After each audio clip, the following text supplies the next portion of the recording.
السلام عليكم. آه كلام كتير ظهر في الساعتين اللي فاتوا بسبب إن آه اللقطة بتاعت إمام عاشور في الماتش النهاردة بتاع طلائع الجيش. طب إيه اللي حصل؟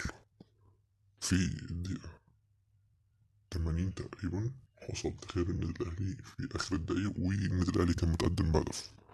ف لا عمل تغييرة طبعا دفاعية بخروج إمام عاشور ونزول أكرم توفيق، عشان هو شايف كولر إن آه طلائع الجيش كان بيهاجم، وفعلا طلائع الجيش كان بيهاجم كويس أوي، وكان ضاغط النادي الأهلي كويس أوي في النص الملعب بتاعه، وكان ماسك الكورة أكتر.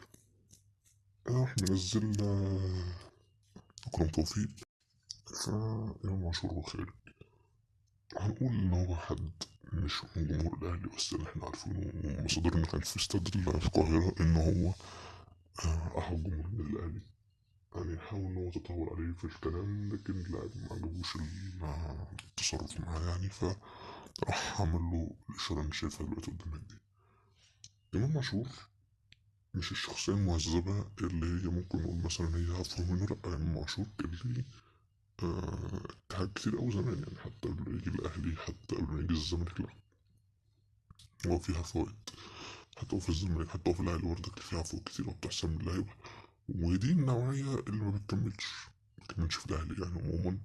زي ما احنا شايفين كهربا اهو في اتحاد، أو فرقة الاتحاد الليبي موجود بره، مش موجود في النادي الأهلي خالص.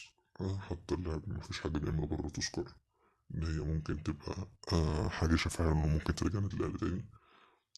ودي النوعية اللي بقول لكم إن هي ما بتكملش في النادي الأهلي، عشان النادي الأهلي مش محتاج لاعب زي ده، لأ النادي الأهلي محتاج لاعب قوي محترم، واحد زي بن شرقي. ده ممكن يكمل في النادي الأهلي عادي، يعني زي ما معلول ما شفتش منه حاجة فيها استفزاز لجمهور الزمالك مثلا.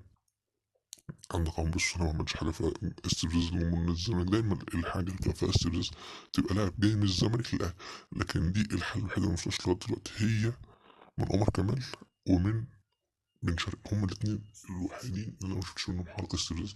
انت عندك زمان كان عندك اينو، وعندك دلوقتي في ابراهيم سعيد. زمان برضه عندك لعيبة كتير قوي انتقلت من الزمالك للأهلي بيستفزوا جمهور الزمالك. على عكس اللعيبة بتبقى في الأهلي تروح الزمالك مفيش حد بيستفز. انت عندك حاليا، احنا بنتكلم على دلوقتي كمان، عندك أحمد حمدي، ناصر ماهر، عبد الله سعيد، التلاتة دول محدش فيهم بيستفز الأهلي. تمام. يعني عبد الله قبل ما يجي الزمالك مثلا كنت ممكن تقول لما كان بيسجل في الأهلي كان ممكن يعمل حركة اللي هو يجري ويستفيد والكلام ده كله. لكن دلوقتي مبقاش يعمل الكلام ده كله، لأن هو عنده العقلية. لكن حاليا النادي الأهلي قال لك، طلع بيان وقال لك إنه اللاعب ما كانش قصده كده، وكان قصده يعني إن هو بيتكلم مع حد من طلائع الجيش إن هو عايز يخرج بسرعة ويحاول يرجع في النتيجة تاني. ده اللي احنا شفناه، وده اللي هيحصل ونشوف.